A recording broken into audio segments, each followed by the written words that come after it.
আজ আমরা শুধু একটি ঘোষণাপত্র প্রকাশ করছি না, আজ আমরা ঘোষণা করছি আগামী 5 বছরের বাংলাদেশের পথচিত্র। একটি এমন বাংলাদেশের অঙ্গীকার যেখানে থাকবে ন্যায় বিচার, সুশাসন ও মানবিক মর্যাদা, যেখানে সরকার হবে জনগণের সেবক এবং জবাবদিহিমূলক প্রতিনিধি। এই লক্ষ্য সামনে রেখে আমরা প্রকাশ করতে চলেছি বাংলাদেশ জামায়াতে ইসলামের নির্বাচনী ইশতেহার 2026। আমরা চাই এমন একটি বাংলাদেশ যেখানে মানুষ নিরাপদে বাঁচবে, মর্যাদার সাথে বাঁচবে এবং ন্যায় ও ইনসাফের সাথে এগিয়ে যাবে। এই অঙ্গীকার নিয়ে আমাদের নির্বাচনী ইশতেহারের নামকরণ করা হয়েছে নিরাপদ ও মানবিক বাংলাদেশের ইশতেহার। আমাদের ইশতেহারটি 10টি মূল বিষয়কে কেন্দ্র করে তৈরি করা হয়েছে। প্রতিটি বিষয়ই এক একটি স্তম্ভের মতো, যা আমাদের নীতির ভিত্তি এবং দৃষ্টিভঙ্গি নির্দেশ করে। আমরা যথাক্রমে রাষ্ট্রের সকল নাগরিকের সাথে সমস্বরে 5টি মৌলিক বিষয়ে হাঁ বলতে চাই, আর তা যথাক্রমে সততা, ঐক্য, ইনসাফ, দক্ষতা ও কর্মসংস্থান। যেভাবে কিছু বিষয়ে আমাদের অবস্থান স্পষ্টভাবে হাঁ এর পক্ষে, ঠিক তেমনি 5টি বিষয়ে আমাদের অবস্থান দ্ব্যর্থহীনভাবে না। আমরা শক্তভাবে না বলতে চাই দুর্নীতি, ফ্যাসিবাদ, আধিপত্যবাদ, বেকারত্ব ও চাঁদাবাজিকে। এই 10টি বিষয়ে আমাদের অবস্থান নির্ধারণ করে দেয় আমাদের দৃষ্টিভঙ্গি, আর এই দৃষ্টিভঙ্গিকে বাস্তবে রূপ দিতে বাংলাদেশ জামায়াতে ইসলামী আগামী 5 বছরের সরকার পরিচালনায় 26টি বিষয়কে অগ্রাধিকার দেবে। 1. জাতীয় স্বার্থে আপোষহীন বাংলাদেশ। এই স্লোগানের আলোকে স্বাধীনতা, সার্বভৌমত্ব ও জাতীয় স্বার্থে আপোষহীন রাষ্ট্র গঠন, ন্যাশনাল ইন্টারেস্ট। 2. বৈষম্যহীন, ন্যায় ও ইনসাফ ভিত্তিক একটি মানবিক বাংলাদেশ গঠন, সোশিয়াল জাস্টিস। 3. যুবকদের ক্ষমতায়ন এবং রাষ্ট্র পরিচালনায় তাদেরকে প্রাধান্য দেয়া, ইউথ ফার্স্ট। 4. নারীদের জন্য নিরাপদ, মর্যাদাপূর্ণ ও অংশগ্রহণমূলক রাষ্ট্র গঠন। 5. আইন শৃঙ্খলা পরিস্থিতির সার্বিক উন্নয়নের মাধ্যমে মাদক, চাঁদাবাজ ও সন্ত্রাসমুক্ত একটি নিরাপদ রাষ্ট্র বিনির্মাণ। 6. সকল পর্যায়ে সৎ নেতৃত্ব প্রতিষ্ঠা ও প্রাতিষ্ঠানিক সংস্কারের মাধ্যমে দুর্নীতিমুক্ত রাষ্ট্র গঠন। 7. প্রযুক্তি নির্ভর আধুনিক ও স্মার্ট সমাজ গঠন। 8. প্রযুক্তি, ম্যানুফ্যাকচারিং, কৃষি ও শিল্প সহ নানা সেক্টরে ব্যাপক ভিত্তিক কর্মসংস্থান সৃষ্টি, সরকারি চাকুরিতে বিনামূল্যে আবেদন, মেধার ভিত্তিতে নিয়োগ ও সকল ধরনের বৈষম্য দূরীকরণ। 9. ব্যাংক সহ সার্বিক আর্থিক খাতে সংস্কারের মাধ্যমে আস্থা ফিরিয়ে এনে বিনিয়োগ ও ব্যবসা বান্ধব টেকসই ও স্বচ্ছ অর্থনীতি বিনির্মাণ। 10. সমানুপাতিক পিআর পদ্ধতির নির্বাচন সহ সুষ্ঠু নির্বাচনী পরিবেশ তৈরি ও তত্ত্বাবধায়ক সরকার ব্যবস্থা শক্তিশালী করে সুসংহত ও কার্যকর গণতন্ত্র নিশ্চিত করা। 11. বিগত সময়ে রাষ্ট্রীয় পৃষ্ঠপোষকতায় হওয়া খুন, গুম ও বিচার বহির্ভূত হত্যাকাণ্ডের বিচার ও মৌলিক মানবাধিকার নিশ্চিত করা। 12. জুলাই বিপ্লবের ইতিহাস সংরক্ষণ, শহীদ পরিবার, আহত ও পঙ্গুত্ব বরণকারী জুলাই যোদ্ধাদের পুনর্বাসন এবং জুলাই সনদ বাস্তবায়ন করা হবে। 13.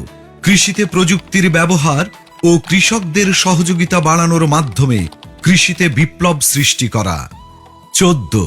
2030 সালের মধ্যে সম্পূর্ণ ভেজাল মুক্ত খাদ্য নিরাপত্তা এবং 3-0 ভিশন, পরিবেশগত অবক্ষয়ের শূন্যতা, বর্জ্যের শূন্যতা এবং বন্যা ঝুঁকির শূন্যতা বাস্তবায়নের মাধ্যমে সবুজ ও পরিচ্ছন্ন বাংলাদেশ গড়া।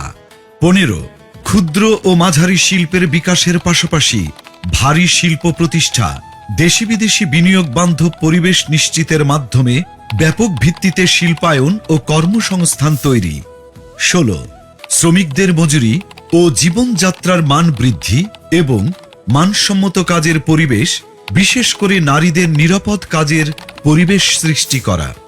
17 প্রবাসীদের ভোটাধিকার সহ সকল অধিকার নিশ্চিতকরণ এবং দেশ গঠনে আনুপাতিক ও বাস্তবসম্মত অংশগ্রহণ নিশ্চিত করা। 18 সংখ্যাগুরু সংখ্যালঘু মেজরিটি মাইনরিটি নয়, বরং বাংলাদেশের নাগরিক হিসেবে সকলের নাগরিক অধিকার প্রতিষ্ঠা এবং পিছিয়ে থাকা নাগরিক ও শ্রেণীগোষ্ঠীর জন্য বিশেষ সুবিধা নিশ্চিত করা।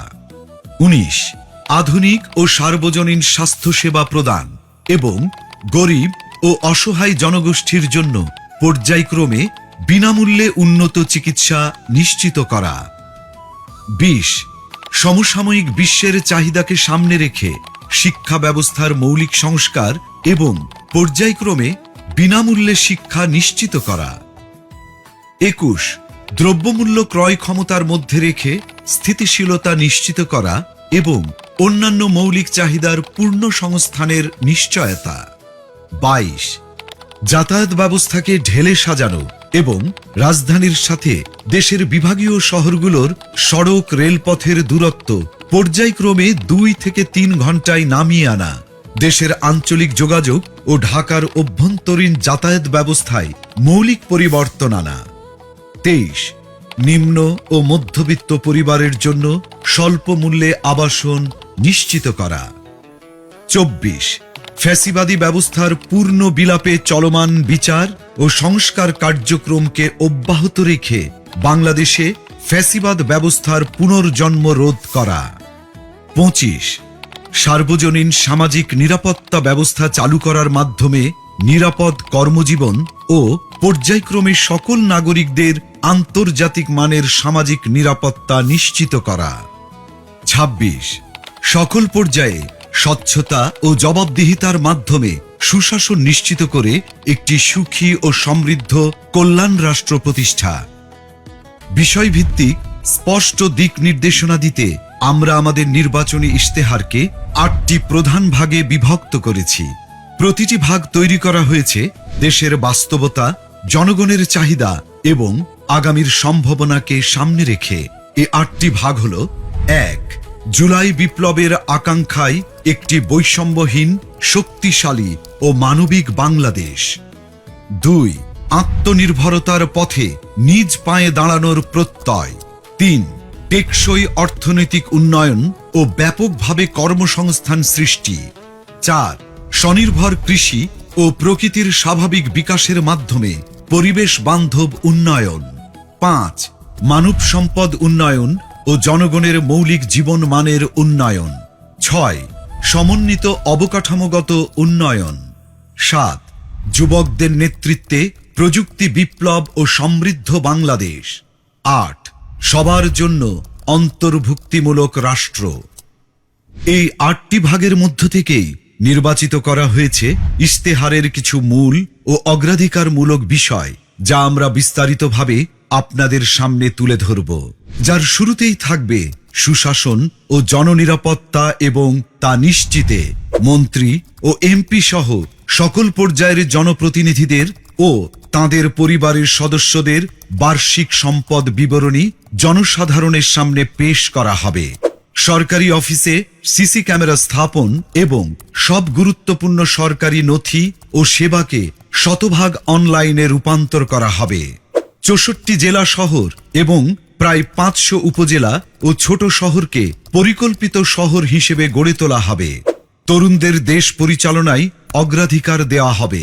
নারীদের মধ্য থেকে মন্ত্রিসভায় উল্লেখ সংখ্যক প্রতিনিধি অন্তর্ভুক্ত করা হবে। ডিজিটাল পাহারাদার অ্যাপের মাধ্যমে যে কোনো অপরাধের, যেমন চাঁদাবাজি, ঘুষ, নারী নির্যাতন বিরুদ্ধে তাৎক্ষণিক ডিজিটাল রিপোর্ট করা যাবে, যেখানে রিপোর্টকারীর পরিচয় গোপন রাখা হবে। সরকারের আয় ব্যয়ের সব হিসাব জনগণের সামনে উন্মুক্ত করতে আমাদের ইশতেহারে আমরা প্রস্তাব করছি আমার টাকা আমার হিসাব নামের একটি অসাধারণ ডিজিটাল প্ল্যাটফর্ম। আসুন দেখে আসি অ্যাপটি কিভাবে কাজ করবে। আপনি কি কখনো ভেবেছেন সরকার কিভাবে আয় করে? প্রতি বছর বাজেট কিভাবে তৈরি হয়, আর সেই বাজেট অনুযায়ী টাকা কোথায় কোথায় খরচ হয়? সরকারের আয় আসে আপনার দেয়া কর, বিদেশি অনুদান, ঋণ, আমাদের প্রবাসী হিরোদের পাঠানো রেমিটেন্স এবং সেবামূলক আয় থেকে। আর এই টাকা দেশের বিভিন্ন খাত ও প্রকল্পে ব্যয় করা হয়, যার সঠিক হিসাবটা জানা রাষ্ট্রের নাগরিক হিসাবে আপনার একটি অধিকার। বর্তমানে এই হিসাব জানার প্রক্রিয়া অনেক জটিল ও কঠিন, কিন্তু কেন বারবার আপনাকে এই বিষয়ে অন্ধকারে রাখা হয়? কারণ এই জটিলতাই দুর্নীতিবাজদের জন্য একটি নিরাপদ আশ্রয় তৈরি করে, আর অপরাধীরা থেকে যায় লোকচক্ষুর অন্তরালে। এবার সেই সমস্যার সমাধান হবে আমার টাকা আমার হিসাব নামের একটি অসাধারণ ডিজিটাল উদ্যোগের মাধ্যমে। এই প্ল্যাটফর্ম ব্যবহার করে আপনি সরকারের বার্ষিক আয় ব্যয়ের পুরো হিসাব দেখতে পারবেন, জানতে পারবেন সরকার কত টাকা কর পেয়েছে, বিদেশ থেকে কত অনুদান এসেছে, কত ঋণ এসেছে, কত টাকা এসেছে সেবামূলক আয় থেকে, এবং মোট কত টাকা রেমিটেন্স দেশের অর্থনীতিতে যোগ হয়েছে। জানা যাবে সেই আয়ের টাকা কোন খাতে কোথায় কত খরচ হয়েছে এবং হচ্ছে। এমনকি নির্দিষ্ট এলাকা অর্থাৎ জেলা, উপজেলা বা থানা পর্যায়েও আয় ব্যয়ের হিসাব জানতে পারবেন। নির্দিষ্টভাবে কোন প্রকল্পে কত টাকা খরচ করা হয়েছে তাও জানা যাবে এই প্ল্যাটফর্ম ব্যবহার করে। এই প্ল্যাটফর্মের মাধ্যমে ব্যয়ের কোনো অসঙ্গতি চোখে পড়লে আপনি প্রশ্ন করতে পারবেন, প্রয়োজনে অভিযোগও জানাতে পারবেন। এভাবেই আমরা সবাই নিজ নিজ জায়গা থেকে দেশের আয় ব্যয়ের প্রতি সচেতন হব। দেশের আর জনগণের কাছে সরকারের স্বচ্ছতা ও জবাবদিহিতা নিশ্চিত করতে পারব। এই সুন্দর উদ্যোগটি সত্যি করতে প্রয়োজন আপনার একটি মূল্যবান ভোট। আগামী নির্বাচনে দাড়িপাল্লার পক্ষে দেয়া আপনার ভোটেই তৈরি হবে একটি দুর্নীতিমুক্ত সততার বাংলাদেশ।